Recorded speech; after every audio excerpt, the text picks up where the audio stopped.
할렐루야. 우리 옆 사람 손 한번 잡아주면서 이렇게 인사합시다. 보고 싶어서 죽는 줄 알았습니다. 시작. 안 하는 사람들은 뭐예요? 한 번 더. 이번에는 안 하는 사람하고 합시다. 보고 싶어 죽는 줄 알았습니다. 시작.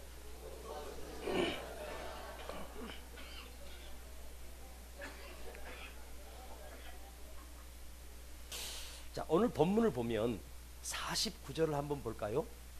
오늘 본문에 제가 읽기는 50절을 읽었는데 한번 이 사도행전 13장 49절을 한번 읽어보실래요? 시작.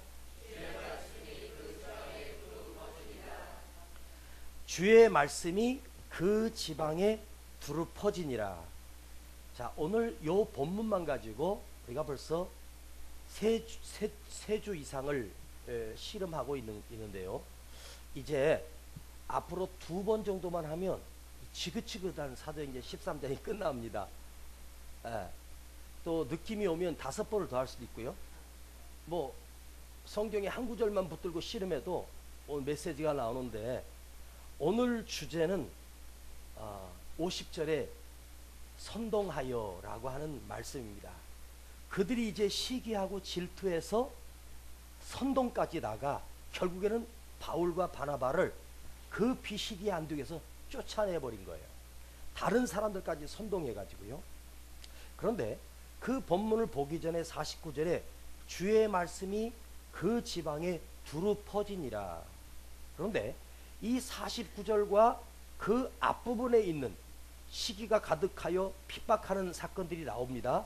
그런데 우리는 바울이 비시디아 안디옥에서 한 번 설교하고 엄청난 부흥이 일어난 것처럼 생각할 수 있어요. 그런데 성경을 그렇게 보면 안 돼요. 지금 이 49절과 그 앞부분 사이에는 바로 연결된 사건이 아니고요. 그 사이에는 수개월의 시간이 있었어요. 시간차가 있었단 말이에요. 바울이 2번째 안식일에 가서 설교하려고 하니까 그들이 방해합니다. 온 성이 다 모였습니다. 자, 바울이 그들에게 설교할 수 있었겠습니까? 설교할 수 없었어요. 쫓겨난 거예요. 그래서 바울은 회당에서 설교할 수 없으니까 길을 다니면서 많은 사람들에게 복음을 전했어요. 그러니까 바로 그 한 번의 설교로 폭발적인 부흥이 일어나는 것이 아니라 핍박 속에서 유대교 지도자들이 바울과 바나바를 복음 전하지 못하도록 핍박하는 그 가운데서 바울은 끊임없이 기회를 얻든지 얻지 못하든지, 길에서 사람을 만나든지 만나지 못하든지 계속해서 복음을 전했다는 거예요. 그 시간이 수개월 정도 된다는 것으로 추정할 수 있습니다. 자, 핍박이 있습니다. 복음을 전하지 못하게 하고 있습니다. 그런데 그 핍박 속에서 오히려 주의 말씀이 그 지방에 두루 퍼지니라. 부흥이 일어나는 곳에는요, 반드시 있어요. 박해가 있고 핍박이 있고 방해가 있는 거예요. 여러분 개인 속에서도 하나님의 말씀을 듣도록 하는 열린 귀가 있는가 하면, 듣지 못하도록 우리 속에서도 방해하는 세력들이 우리 속에 함께 존재해요. 내가 그것을 선택하는 것처럼 보여지지만 내 눈을 멀게 하고 내 마음을 닫아버리면, 아무리 하나님 말씀이 이 장소에서 선포된다 해도, 꿀송이처럼 오묘한 말씀이 오늘 이곳에서 선포된다고 해도 여러분들은 들을 수가 없는 거예요. 눈을 뜨고 있어도 장님인 거예요. 언제나 방해는 내 안에서도 있어요. 교회 안에서도 있어요. 세상 속에서도 있어요. 그런데 핍박 속에서 그걸 뚫고 부흥이 일어나는 거예요. 핍박이 없는 것이 아니에요. 핍박이 있음에도 불구하고 바울은 도로 다니면서 많은 사람들에게 복음을 전했습니다. 핍박이 있었다고 해서 바울이 기가 죽어서 중단하고 도망가 버린 것이 아니라, 핍박이 있지만 그 핍박을 넘어서 개의치 아니하고 할 수 있는 대로 길에서든지 만나든지 만나지 못하든지 복음을 전했습니다. 이것이 중요한 거예요. 박해가 있다고 해서, 핍박이 있다고 해서 즉시 비시디아 안디옥을 버리고 이고니온으로 가버린 것이 아니에요. 그 핍박 속에서도 꿋꿋이 복음을 전하는 바울의 모습을 볼 수 있습니다. 또한 우리가 익숙히 들어 알지만 바울이 비시디아 안디옥으로 갈 때 타우루스 산맥을 넘어가게 된 이유는 그가 버가에서 병들었습니다. 풍토병에 걸렸습니다. 풍토병에서 걸려서 살기 위해서 고지대로 이동할 수밖에 없어요. 특별한 약이 없으니까. 그래서 고지대인 이 비시디아 안디옥을 향하여 타우루스 산맥에 200km가 넘는 것을 일주일을 넘도록 걸어서 이곳으로 와서 복음을 전했습니다. 지금 바울이 이 비시디아 안디옥으로 올 때는 이미 그의 몸은 만신창이가 되었던 거예요. 풍토병에 걸려 있었습니다. 그 풍토병에 걸려 있는 상태에서 도착하자마자 안식일이 와서 회당에서 갔더니 그 회당장이 바울에게 오늘은 당신이 설교하시오 라고 설교할 수 있는 기회를 준 거예요. 병든 몸으로 말씀을 전했어요. 그리고 말씀을 전했더니 폭발적인 부흥이 일어나요. 그랬더니 유대교 지도자들이 바울을 죽이겠다고 핍박이 일어납니다. 그러나 그 핍박 속에서도 바울은 기회가 있든지 없든지 복음을 전했습니다. 그래서 비시디아 안디옥에 놀라운 부흥이 일어났습니다. 그런데 바울이 병이 들었던 바울이 병이 나았다는 기록은 없어요. 그러면 지금 핍박 속에서도 복음을 전하고 있는 사도 바울은 자기 자신도 모르게 그곳에서 복음을 전하던 중에 그 병에서 놓여 건강해졌음을 의미하는 뜻입니다. 자, 그럼 여기서 또 생각해 봅시다. 우리는 내가 환경이 주어지면, 조건이 주어지면, 여유가 생기면, 건강해지면, 몸이 나으면 내가 전도하겠습니다. 와서 청소하겠습니다. 봉사하겠습니다. 이렇게 말합니다. 이번 여름만 넘기고 나면 가을에 시원해지면 제가 헌신하겠습니다. 우리는 그렇게 말해요. 그런데 하나님의 사람들은요, 기회가 주어졌다고 해서, 기회가 없다고 해서 버린 것이 아니라 어떤 조건 속에서도, 병든 속에서도 복음을 전했다는 것을 알 수 있어요. 그 아픈 몸을 이끌고 열정적으로 복음을 전했는데 그 복음을 전하던 중에 자기 자신도 모르게 내 안에서 병이 나았음을 시간이 지난 다음에 알게 되었다는 거죠. 여러분, 사명은 어떤 환경이 주어지면 하는 것이 아니에요. 내가 건강해진 다음에, 내가 요 병 낫고 나서, 여러분, 병 들었을 때는 그렇게 생각할 수 있어요. 내가 건강하면 나가서 열심히 한다고 하지만 여러분, 건강해져 봐요. 지금 몸이 아프니까 누워있는 것 뿐이지 건강해지면 나와서 합니까? 더 열심히 세상을 더 즐기다가. 그래서 사람이 병 들었을 때는 참 겸손하더라고요. 그래서 저는 병원에 신방 가가지고 집사님들이 하는 말은 잘 안 믿어요. 목사님 한 번만 고쳐주시면 제가 열심히 전도하고 뭐하고 절대 안 믿습니다. 근데 그분이 그 병상에 누워있을 때 목사님 손을 잡고 했던 말은 거짓말이 아니에요. 진심이에요. 근데 건강해지면 이상하더라고요. 바뀌더라고요.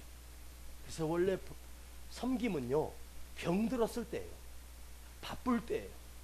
나가 요거 좀 해놓고. 아니에요. 언제나 섬김은, 사명은 지금이지 다음이 아니에요. 따라합시다. 사명은 지금이다. 언제나 지금이에요. 할렐루야. 사명은 조건이 아닙니다. 환경도 아닙니다. 환경이 될 때 하는 것이 아니에요. 조건이 될 때 아니에요. 이 병듦 속에서, 이 어려움 속에서 우리가 만일 땅을 사놓고 이제 건축원금이 모아진 다음에 한다 그러면 몇 년 걸릴 것 같아요? 아마 50년 걸릴 거예요. 이 세대들이 다 간 다음에는 가능할지 몰라요. 땅 사놓고 저 땅을 그냥 사람들이 상추 심고 고추 심고 그거 바라보고 있으면 속 터져요. 준비돼서 합니까? 그냥 시작하는 거예요. 우리 성도들이 사업이 한 방 터지면, 로또가 되면, 어제 저 앞에요, 로또점을 지나가는데 그 길에 이렇게 로또를 파는데요, 내 발이 안 떨어지더라고요. 레미콘차가 40대가 와서 그걸 쏟아 붓는데요, 그게 한 차가 한 50만 원 가거든요. 그 땅 속에다 지금 얼마를 지금 쑤셔받고 있는지 내 속이 아니더라고. 철근을 보니까 막 난 다른 집 지을 때는 안타까움이 없었어요. 아니 이렇게 많이 갖다 부어가지고 아니 어차피 지하에다가 또 계속 올라가면 될 텐데 파다 보니까 한쪽은 또 뻘이에요. 또 한쪽은 안반인데 반은 안반이고 반은 또 뻘이에요. 그럼 다 지어놓고 한쪽은 저기 어느 건물처럼 자빠지잖아. 이렇게 얼마 전에 무슨 빌딩이 오피스텔인가 다 지어놨더니 비스듬하게 됐잖아요. 우리 다 지어놨는데 한쪽으로 비스듬해지면 이상하잖아. 무슨 탑도 아니고. 다 된 다음에 천만의 말씀. 시작할 때 하나님이 역사하시는 거예요. 건강.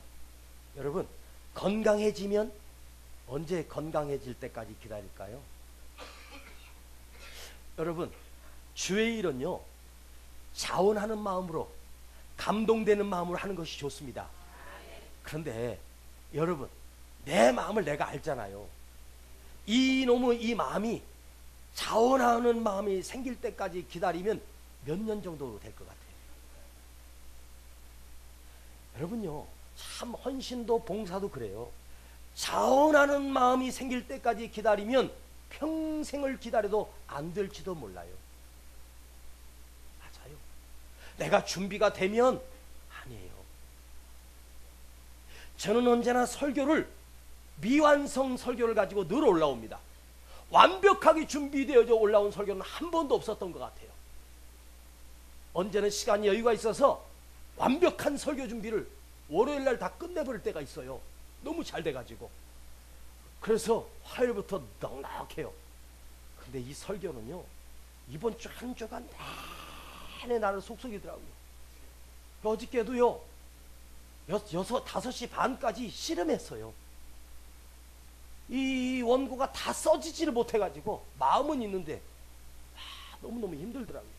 오늘도 아침에까지도 완성되지 못한 채로 들고 올라왔어요.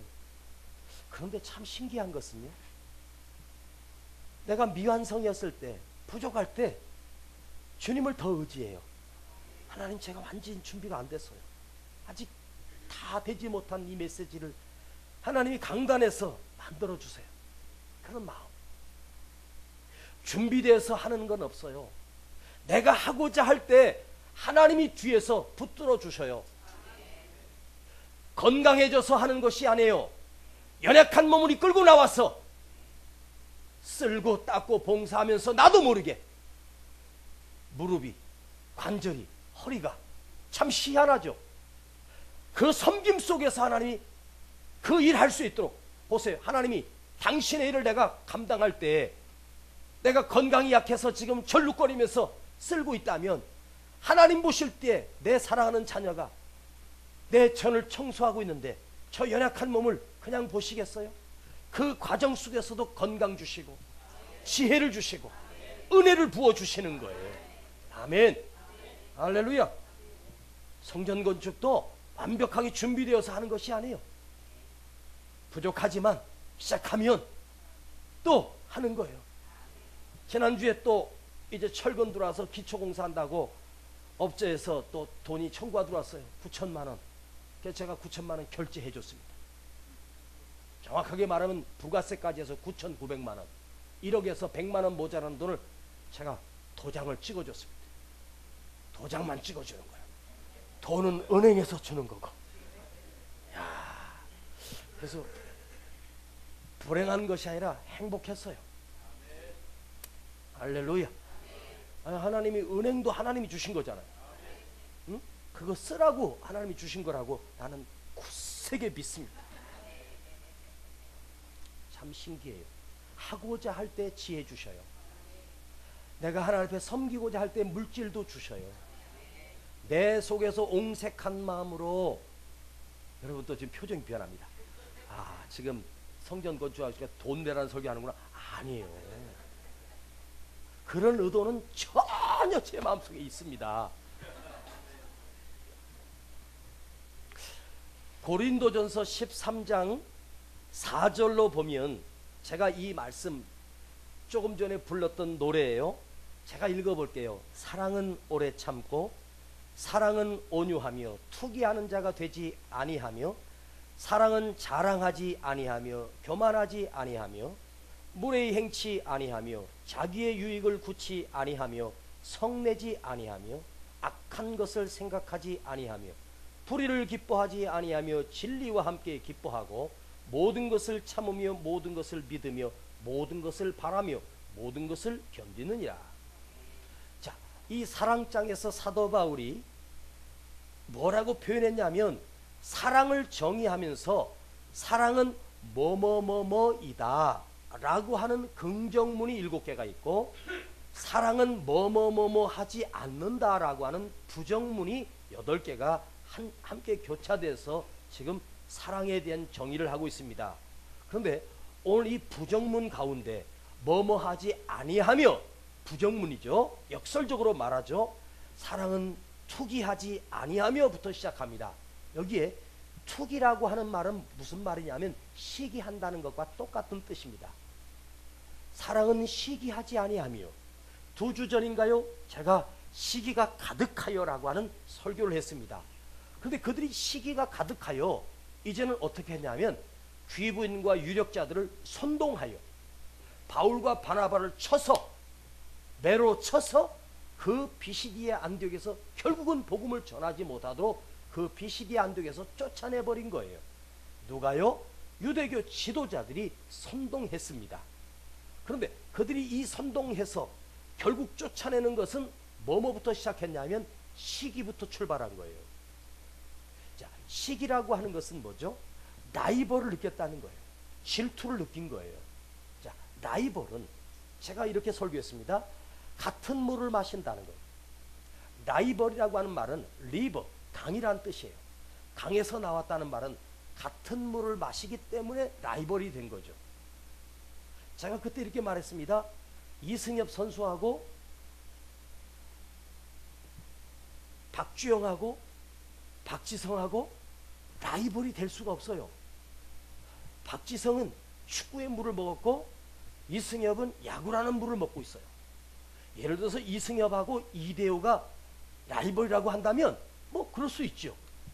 그런데 또 뛰는 물이 달라요. 이대호는 일본에서 활약하고 있고 이승엽은 이미 일본에 갔다가 삼성 라이온스에서 지금 마지막 무대를 장식하고 있습니다. 그래서 같은 물을 마실 때 라이벌이 된다 했습니다. 자, 피겨 스케이팅에 일본의 아사다마오하고 한국의 김연아 선수가 라이벌이래요. 나이도 똑같고요. 똑같은 피겨라고 하는 물을 마시기 때문에 라이벌이 될 수가 있지요. 그래서 같은 물을 마시기 때문에 시기한다는 거죠. 유대교 지도자들도 지금까지 바울이 오기 전까지는 자기들이 늘 안식일에 설교할 때마다 사람들이 그 설교를 들었는데 바울이 와서 한 번 설교했는데 병든 몸으로 설교했는데 놀라운 부흥이 일어나서 그 다음 안식일에 비시디아 안디옥에 있는 모든 사람들이 거의 다 그 회당으로 모여든 거예요. 이런 놀라운 역사가 비시디아 안디옥 역사상 처음으로 일어난 거예요. 그걸 보는 순간 배알이 꼴린 거예요. 시기가 가득하여. 내가 설교할 때는 이런 일이 없었는데 저것이 와서 설교하니까 이런 변화가 일어나니까 그들 속이 꼬인 거예요. 시기하면서 어떻게 발전했는가를 오늘 살펴보려고 해요. 자, 사랑은 투기하지 아니하며 이 투기가 시기라 했습니다. 그런데 시기하지 않는다. 시기한다는 것은 사랑이 아니라는 거죠. 사랑과 시기는 반대입니다. 자, 사랑하면 사랑하지만 사랑하지 못하면 반드시 시기하게 되는 거죠. 그래서 사랑은 선이요 시기는 악이라는 거죠. 그런데 이 부정적인 악인 시기가 어떻게 커지는가를 봅시다. 여기서 시기하지 않는다라고 하는 것은 두 번째로 뭐라고 표현하냐면 자랑하지 않는다. 시기에서 뭐로 발전했냐면 자랑으로 발전했습니다. 자랑한다는 말은 뭐냐? 페르 오마이라고 하는 말입니다. 자랑. 허풍선이에요. 허풍. 자랑은 뭐죠? 허풍을 떠는 거예요. 막 자기를 자랑하죠. 근데 사실 그 속에 바람이 들어가 있어요. 그래서 자랑하는 사람은 반드시 과장하게 돼 있어요. 그 순서를 보면 시기하면 그 시기하는 사람이 바람이 들어가 가지고 과장합니다. 뻥튀기를 하는 거죠. 누군가를 시기하게 되면 그 시기를 이제는 키워요. 과장을 시켜요. 그 다음 문장은 뭡니까? 사랑은 교만하지 않는다. 교만, 휘시오스. 이 휘시오스라고 하는 말은 무슨 말이냐? 부풀리다는 거예요. 자랑을 넘어 교만하여져요. 자기 자신을 부풀려버려. 허풍이 들어가서 과장하고 이제는 자기 자신을 부풀려서 실제로 교만은 자기보다 훨씬 더 크다고 착각을 해요. 교만에 빠지면 자기가 엄청나게 커지는 거예요. 바람이 들어갔어요. 그래서 자랑을 넘어 이제는 그 자랑이 뭐로 발전하냐? 교만하여집니다. 그러면 교만하면 허풍해서 자기 자신을 부풀려서 풍선처럼 커져요. 그래서 실제로 교만은 자기 자신보다 몇백 배 더 크다고 착각하는 거예요. 그래서 시기가 자랑으로 발전하고 자랑으로 교만으로 발전했습니다. 그 다음 문장은 사랑은 무례히 행치 아니하며 무례하다 아스케 모네오. 이 말은 뭐냐? 상대방을 인정하지 않고 그 사람을 짓밟아 버린다는 거예요.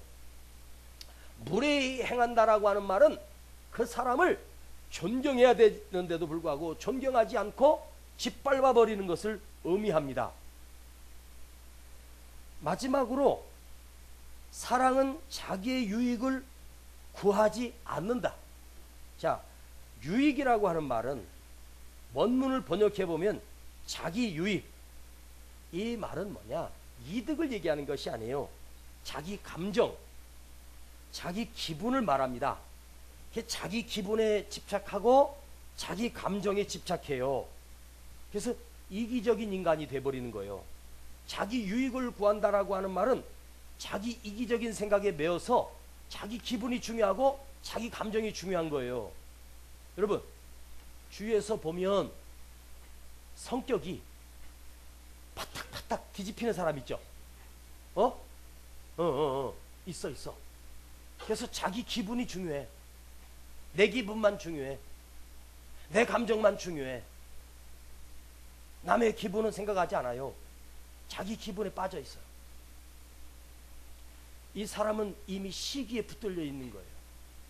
시기가 커져서 이제 자기 감정대로 자기 기분대로만. 나 기분 나빠. 나 마음 상했어. 여러분, 자기 감정 따라서 내 스스로 감정을 다스리질 못해요. 인격이 무너져 버린 거예요. 자, 인간이 누군가를 시기하기 시작하면 이거 굉장히 중요한 거예요. 시기가요, 풍선이 들어가요. 자기를 자랑합니다. 그러다가 교만해져 가지고 자기를 높은 곳에 세웁니다. 그리고 무례히 다른 사람을 짓밟아 버려요. 그리고 자기 감정이 사로잡혀서 자기만 생각하는 이기적인 인간이 됩니다. 이것으로 끝나냐? 6번째로 보면 성내지 아니하며, 성을 낸다는 거예요. 화낸다. 파록시스라고 하는 말은 발작적인 증상. 헬라어 원어를 보면 발작적인 분노. 다른 말로 말하면 날카로워진다. 내 심령이 아주 칼날이 돼요. 그래서 이제는 어디까지 나가냐면 이 칼이, 마음에 있는 칼이 마음속에만 끝나는 것이 아니라 이제 손에 칼을 쥐고 상대방을 죽입니다. 시기가 풍선이 들어가요. 허풍이 들어가요. 그리고 자기가 높아져요. 교만. 그리고 상대방을 무수히 짓밟아 버리고 자기 기분에 감정적으로 자기만 생각하는 이기심에 매달려 결국은 뭐가 되냐? 다른 사람을 죽이는 살인자로 바뀝니다. 7번째는 악한 것을 생각하지 않는다. 악. 로기 조마이라고 하는 말은, 악이라고 하는 말이 여러분 악하다. 아, 저 사람 진짜 악해. 그런데 이 원어를 보면, 로기 조마이를 보면 계산하다. 전혀 다른 뜻이에요. 숙고하다, 심사숙고한다, 계산한다 그런 뜻이 있어요. 이 말이요 무서운 거예요. 치밀한 계획을 세운다는 거예요. 여러분 우발적인 범죄가 있는가 하면 준비해가지고 계산적인 치밀하게 범죄를 저지른 그런 범죄자가 있어요. 똑같은 범죄도 우발적인 것은요 정상을 참작하지만 미리 칼을 사고 밧줄을 사고 테이프를 사고 운동화를 사고 그래서 그 범죄를 자기가 미리 준비해서 계산해서 미리 준비한 범죄는요 일고의 가치가 없대요. 아시죠? 그러니까 어떤 악을 저지름에 있어서 무섭게 계산하는 거예요. 이걸 완벽한 범죄로 만들려고. 순간적인 범죄가 아니에요. 감정적으로 나간 게 아니에요. 오랫동안 계획한 준비된 그런 범죄. 그래서 악을 저지르는데도 계산을 해요. 이게 무서운 범죄자죠.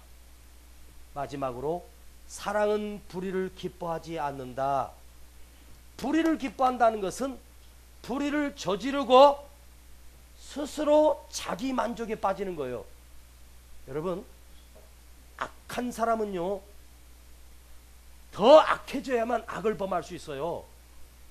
우리 속에 분노가 치들어서 어떻게 하고 싶지만 에이 내가 참아야지 그리고 많은 식이 거의 대부분이지만 그걸 치밀한 계획을 세워서 휘발유를 사고 솜을 사가지고 일부러 알람을 새벽 2시에 맞춰가지고 그 밤에 휘발유통을 붙들고 그 집으로 가요. 그리고 그 집 주변에다가 CCTV가 있나 없나를 다 살피고 그리고 촥촥 뿌려. 그리고 다시 한번 확인한 다음에 라이터를 켜가지고 솜에다가 붙여서 그 집에다 확 던져놓고 와버리는 거예요. 예. 이 아주 악랄한 수법이죠. 다 자고 있는데 아주 가족을 몰살시키겠다는 거죠.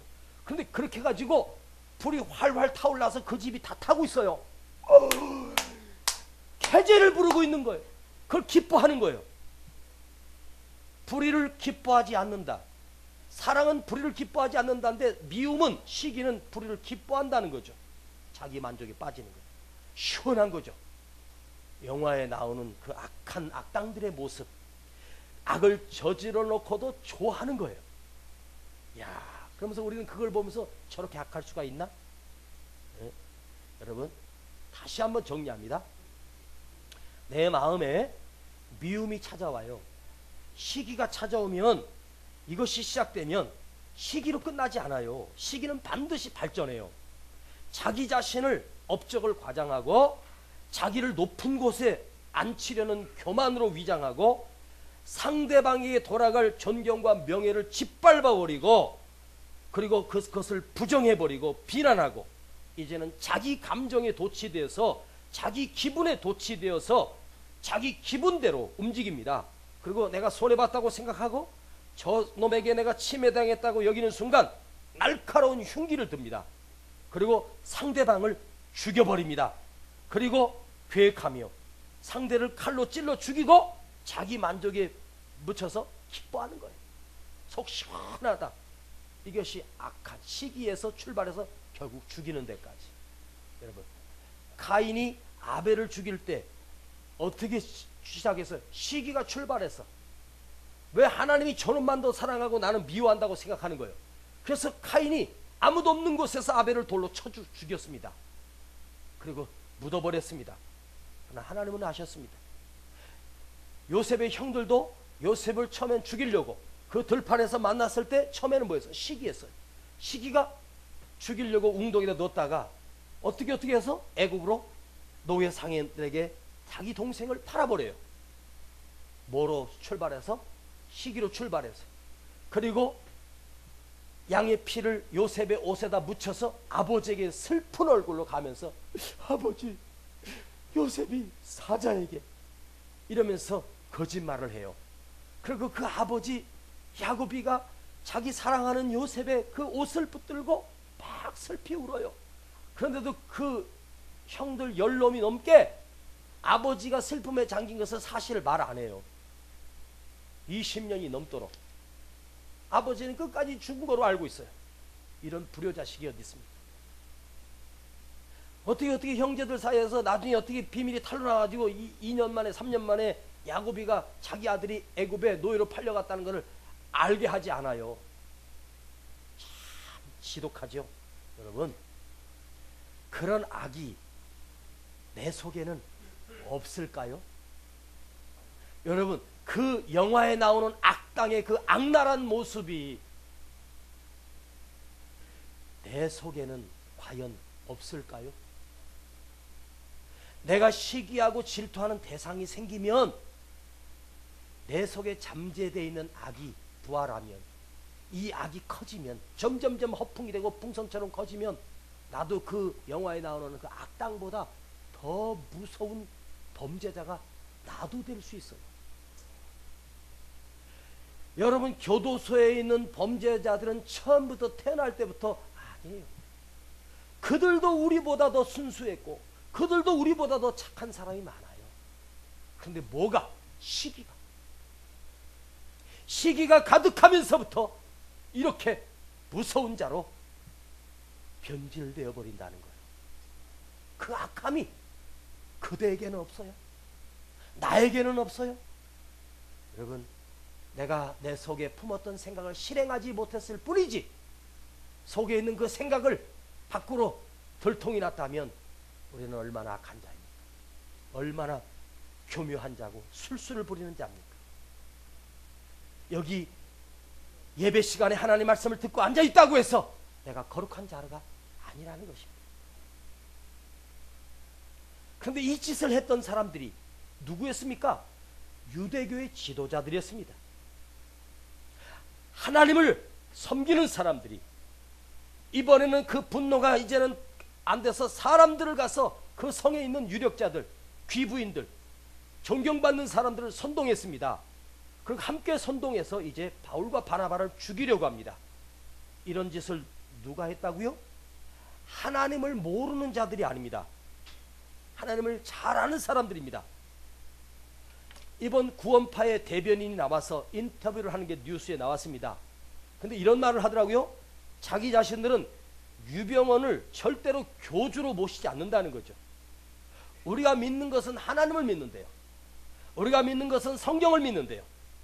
유병원 씨를 믿는 게 아니래요. 그가 설교 안 한 지가 벌써 5, 6년이 됐고 그는 사진만 찍었대요. 그가 교주라서가 아니래요. 우리가 믿는 건 하나님 믿는데요. 우리가 믿는 것은 성경만 믿는데요. 하나님을 믿는다고 하는 사람들, 성경을 믿는다라고 하는 그 사람들이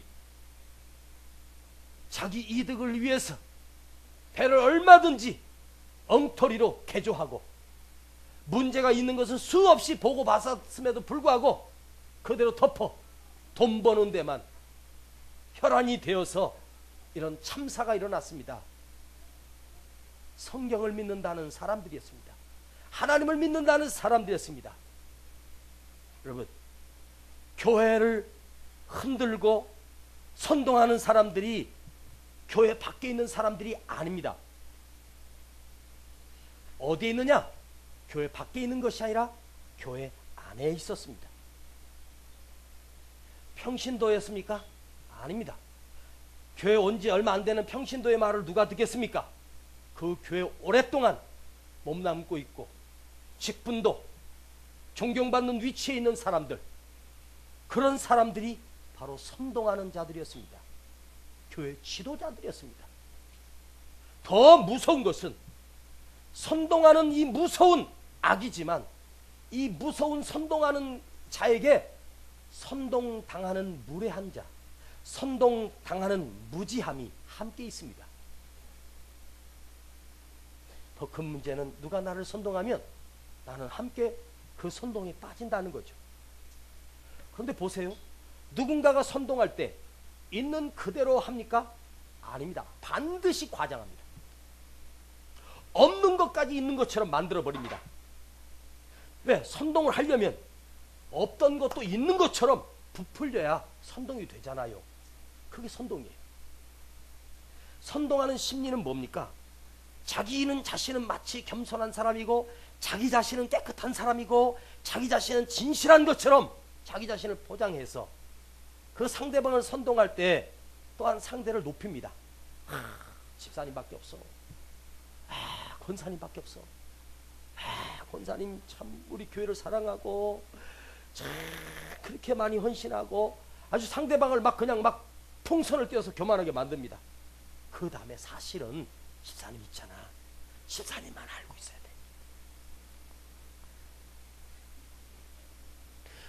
이번에 우리 교회 건축할 때 목사님이 우리랑 뭐 회의를 한 적 있어. 의논을 한 적 있어.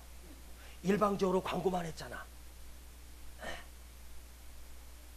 근데 돈도 하나도 없는데 다 대출받았고 한대. 다 알잖아.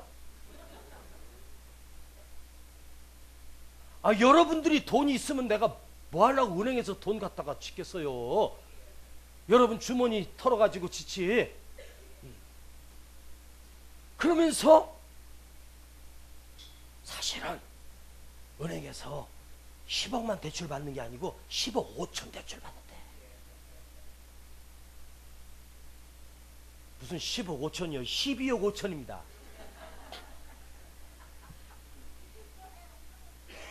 우리 교회 앞으로 은행 돈 한 100억 쓸 거야. 아니다, 100억 더 써야지. 크게 가져야 되니까. 할렐루야. 선동할 때 그 심리가 그래요. 그러면요 또 이상해, 희한해. 그때 또 마귀가 쏙 들어와가지고 눈이 반짝반짝해져. 설교 들을 때는 다 샷다 내리고 있다가 집사님만 알고 있어. 그러면 갑자기 샷다가 올라오면서 반짝반짝해집니다. 웃는 사람들은 다 해본 거야 지금.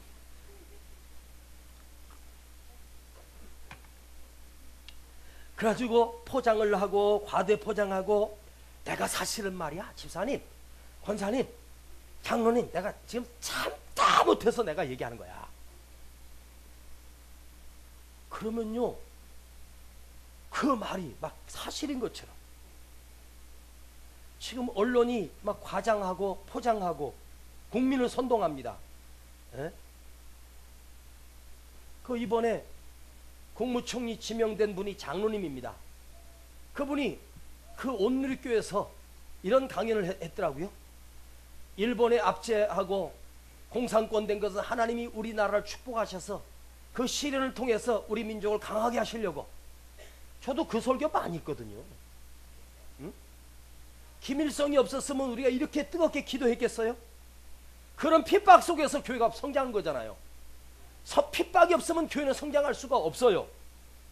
예루살렘 교회가 핍박이 있으니까 온 유대와 사마리아 땅끝까지 퍼진 거예요. 놀라운 붕이 일어났어요. 핍박 때문에 그래요. 그건 로마 황제 네로의 역할이 컸어요. 물론 악의 도구로 사용됐습니다. 악의 도구는 하나님 반드시 심판하십니다. 그 역사를 하나님이 움직이시잖아요. 그 믿음의 시각으로 그렇게 말한 것을 가지고 언론에서 막 그냥 그런 사고방식을 가진 사람이 어떻게 이 나라를 이끌 수 있느냐. 그런 분이 이 나라를 이끌어야지. 안 그래요? 하나님의 역사관을 가진 사람이 하나님을 두려워하고. 틀린 거 아니에요. 근데 사람들은, 언론은 그렇게 선동합니다. 뭐 극우판이 뭐 극단적 보수판이 막 하면서 이러고 있어요. 그런데 이 바울과 바나바를 선동하여 쫓아낸 그들이 쫓아낸 사람, 쫓김을 당했던 사람이 누구예요? 바울과 바나바였습니다.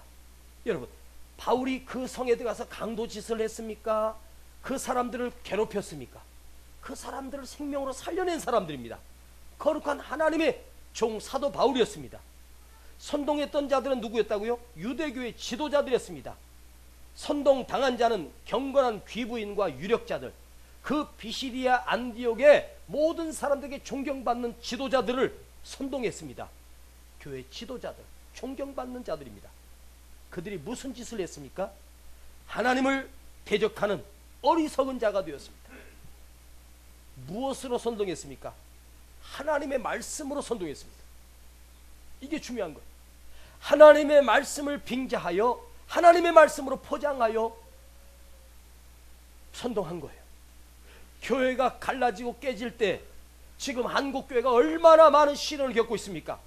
그런데 그 교회가 갈라지고 찢을 때 그 사람들은 뭐라고 말해? 내가 교회를 사랑하는 마음으로 주의 종을 사랑하는 마음으로 하나님의 대변자인 것처럼, 여러분, 그건 절대 아니에요. 오늘 여러분, 우리 교회는 그런 문제가 없습니다. 그러나 여러분, 그 사람들이 앞장서서 교사모, 교회를 사랑하는 모임, 마치 그들은 정의파인 것처럼, 자기들이 하나님의 말씀으로 우리는 진리를 수호하는 것처럼 얘기하지만 아니에요. 그 속에 깊이 들어가 보면 시기가 가득해요. 겉에 포장은 하나님 말씀으로 포장합니다. 거룩한 것처럼 포장합니다. 교회를 흔들고 교회를 갈라버리고 찢어지는 것은 그건 사탄의 짓입니다. 하나님의 교회를 가르고 찢는 것은 결코 하나님이 기뻐하는 일이 아니에요. 그래서 교회 법을 세상의 법정에다 세웁니다. 여러분, 교회 법은 하나님이 세우신 법이잖아요. 더 높은 곳입니다. 거룩한 법인데 이걸서 세상의 법원에다 세우면 이게 판결이 되겠습니까? 말이 안 되는 거예요. 세상의 가치로 판단되는 거예요. 여러분, 교회는 뭐예요? 민주주의가 아니에요. 대한민국은 민주주의 사회지만 교회는 민주주의가 아니고 신본주의입니다. 무슨 주의? 신본주의. 하나님의 뜻대로예요. 주님의 뜻대로예요. 주님 뜻대로 살기로 했네.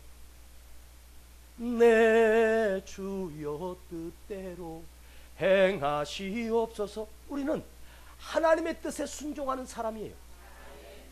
그게 크리스찬이고 믿음의 사람이에요. 내 생각이, 내 의견이 관철되는 곳이 교회가 아니에요. 다시 말씀드립니다. 교회는 하나님의 뜻대로 움직이는 거예요. 여기 있는 목사 마음대로 하는 거 아니에요.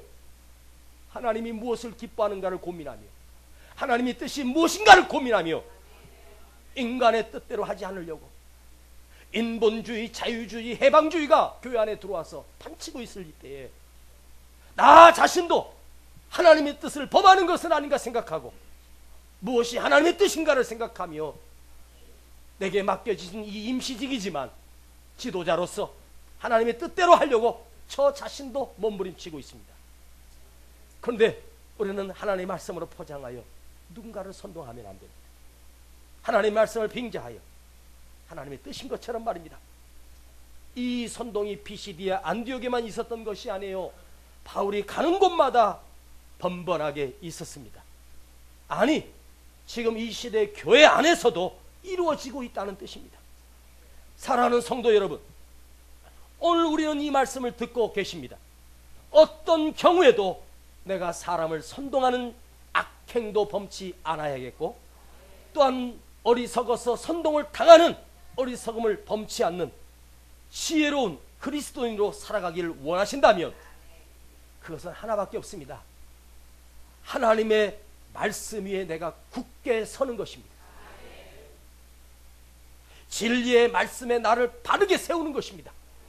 언제나 나를 살피고 시기하는 자가 아니라 사랑하는 자. 사랑하게 되면 허물도 덮어줘요. 사랑은 허다한 허물을 덮어주는 거예요. 들춰내는 것이 아니에요. 우리 교회는 서로를 사랑하고 서로를 존경하고 서로를 믿고, 실수해도 기다려주고, 잘못을 했어도 덮어주고 기다려주고 참아주는 거예요. 오래 참는 거예요. 하나님의 마음으로 서로를 품어주는 거예요. 이것이 교회예요. 할렐루야. 바로 말씀 안에 온전히 설 때만 이 시기에 빠지지 않는다는 거죠.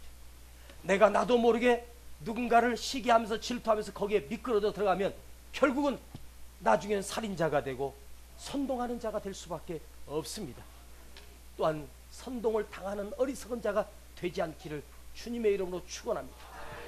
우리는 서로의 허물을, 서로의 실수를 덮어주는 것. 아멘. 이것이 교회예요. 그래서 오늘도 하나님이 우리 교회를 향한 뜻이 무엇인가를 우리는 늘 생각하며 그 뜻에 초점을 맞춥시다. 그리고 참으로 이 땅에 하나님이 참으로 기뻐하는 교회, 정말로 하나님의 뜻이 성취되는 교회, 인간이, 사람이 교주가 되지 않고 사람을 존경하고 사람을 따르는 그런 교회가 아니라 오직 그리스도 예수님만을 따르는 교회, 그런 교회를 우리가 세워나갑시다.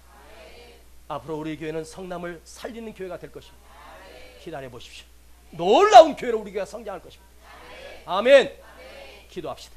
하나님, 선동하는 어리석은 자가 되지 않게 하시고 선동을 당하는 미련한 자가 되지 않게 하여 주시고 상대의 허물을 들춰내는 자가 아니라 허물을 덮어주며 하나님 그를 존경하며 사랑하는 믿음의 공동체가 되기를 원합니다. 주여, 우리 교회가 그런 교회가 되게 하여 주시고 우리 서로가 사랑하는 교회가 되게 하여 주시옵소서. 예수님의 이름으로 기도하옵나이다. 아멘. 사랑은 언제나 오래 참고 사랑은 언제나 온유하며 사랑은 시기하지 않으며 자랑도 교만도 아니하며 사랑은 무례히 행치 않고 자기의 유익을 굳지 않고 자기의 유익을 굳지 않고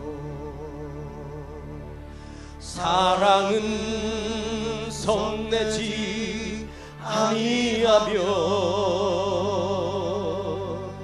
진리와 함께 기뻐하네. 사랑은 모든 것 감싸주고 바라고 믿고 참아내며 사랑은 영원토록 변함없네.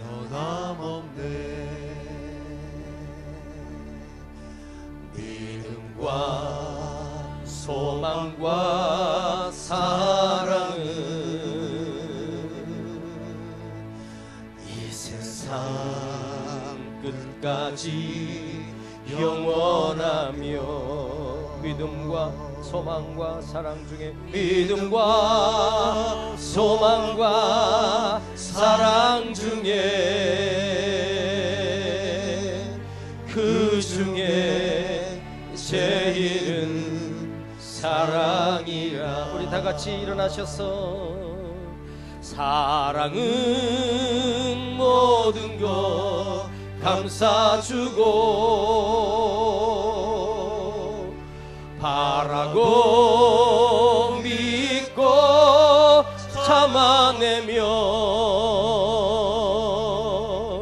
사랑은 영원토록 변함없네.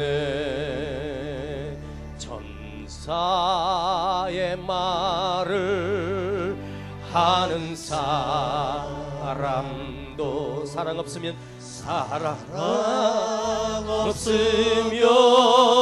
소용이 심오한 진리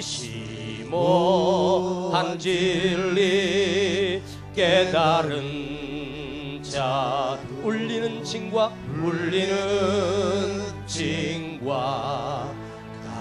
같네. 하나님 말씀 전한다 해도 그 무슨 소용있나. 사랑 없으면 소용이 없고 아무것도 아닙니다. 아무것도 아닙니다. 아무것도 아니래요. 아무것도 아닙니다. 사랑 없으면 아무것도 아닙니다. 시기하지 않으려면 시기하지 않은 것으로 끝나는 것이 아니라 사랑해야 됩니다. 시기하지 않는 자가 되려면 사랑하는 것입니다. 사랑하면 다 물거품처럼 사라집니다. 분노도 미움도 아무것도 아닙니다. 사랑하면 내가 사는 길입니다. 여러분 속에 분노와 미움과 칼을 품고 살면 내가 죽습니다. 내가 죽는 거 아셔야 돼. 사랑하면 내가 사는 길입니다. 우리를 서로 사랑합시다. 서로를 용서합시다. 품어줍시다. 허물을 덮어줍시다. 주님, 내가 시기하는 자가 되었고 선동하는 자가 되었음을 용서하여 주시고 오늘 이 마음이 바뀌어 하나님의 사랑으로 저들을 사랑할 수 있는 사랑의 메신저가 되기를 원하며 사랑하는 주님의 제자가 되기를 원합니다. 주여, 내 안에 분노를 꺾어버리시옵소서. 미움과 질투를 꺾어버리시옵소서. 용서하고 품어주고 사랑하는 마음으로 바뀌기를 원합니다. 주여, 내 안에 주님의 사랑을 허락하여 주옵소서. 사랑의 마음을 주시옵소서. 우리 함께 간절히 기도합니다. 주여.